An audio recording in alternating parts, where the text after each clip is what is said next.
Friend কি খবৰ আপোনালোকৰ আৰু আপোনালোক সকলোলৈকে মোৰ ইউটিউব চেনেল কাকো যাবলৈ পুনৰবাৰ স্বাগতম জনাইছোঁ। আজিৰ এই ভিডিঅ'টো বিশেষকৈ GNM এন্ট্ৰেন্স এক্সাম দিব ওলোৱা ষ্টুডেণ্টখিনিৰ কাৰণে।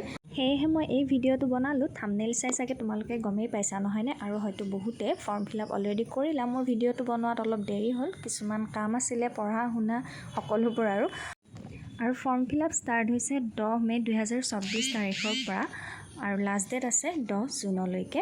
তাৰপিছত কোনো ধৰণৰ ফৰ্ম একচেপ্ট কৰা নহয় বুলি দিয়া হয়। আৰু জেনেৰেল সকলৰ কাৰণে ফিজ হৈছে 1500 টকা আৰু ST SC OBCৰ কাৰণে হৈছে 1200 টকা। Exam shall be held on 14/7/2024 মানে জুলাইৰ 14 তাৰিখে পৰীক্ষাটো হ'ব। আৰু এইবাৰ পেটাৰ্ণটো অলপমান চেঞ্জ হৈছে। আমাৰ বাৰত আছিলে বেলেগ, এইবাৰ দিছে যে ইংলিছত 50 মাৰ্কছ আৰু মেথমেটিক্স আৰু জেনেৰেল ছায়েন্সত 25 তাৰপিছত ক'ত এক্সাম হ'ব এই ঠাইবিলাক দিয়া আছে, কাট অফ দিয়া আছে। মই ভিডিঅ'খিনি অকণমান স্পীডত দি দিছোঁ আৰু আপোনালোকে ৱেবছাইটত গৈ ভালদৰে চাব পাৰিব। ৱেবছাইটটো হৈছে www.ssuhs.in। তাত গৈ আপোনালোকে চাব পাৰে। জেনেৰেলসকলৰ কাৰণে 50% minimum qualifying criteria or cut off score in the entrance examination of GNM course will be as follows. জেনেৰেলসকলৰ কাৰণে আছে 50%, SC ST OBC NCLৰ কাৰণে আছে 40 আৰু দিব্যাংগ বা বিকলাংগসকলৰ কাৰণে আছে 45%। আৰু বাকী সকলো ডিটেইলছবিলাক তোমালোকে ন'টিছত পাই যাবা, চাই ল'বা ন'টিছখন। মই যিমানখিনি পাৰোঁ কভাৰ কৰিব ট্ৰাই কৰিছোঁ ইয়াতে।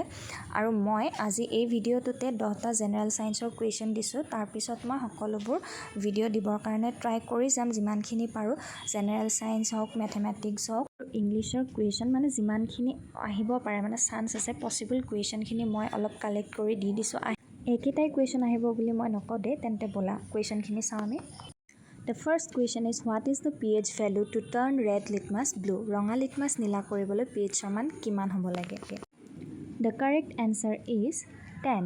Second question is which metals can be easily cut with a knife? কোনবোৰ ধাতু সহজে কটাৰীৰে কাটিব পাৰি? The correct answer is sodium or metal of alkali group. The third question, which of the following is not a noble gas? Option A neon, B hydrogen, C helium. যিহেতু নিয়ন আৰু helium noble gas হয়, so correct answer is hydrogen. Question number 4, brass is an alloy of. The correct answer is copper and zinc. Question number 5 is chemical formula of slag lime বা slag limeৰ ৰাসায়নিক সংকেত কি হয়? The correct answer is CaOH2. Question number 6 is largest gland of human body. মানৱ শৰীৰৰ আটাইতকৈ ডাঙৰ গ্ৰন্থি. Correct answer is liver. Question number 7 is respiratory pigment in human body. মানুহৰ শ্বাস প্ৰশ্বাসজনিত ৰঞ্জক পদাৰ্থ. The correct answer is hemoglobin.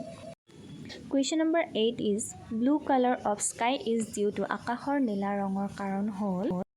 The correct answer is scattering of light বা পোহৰৰ বিক্ষিপ্ততা. Question number 9 is mirror used in rear view of vehicle.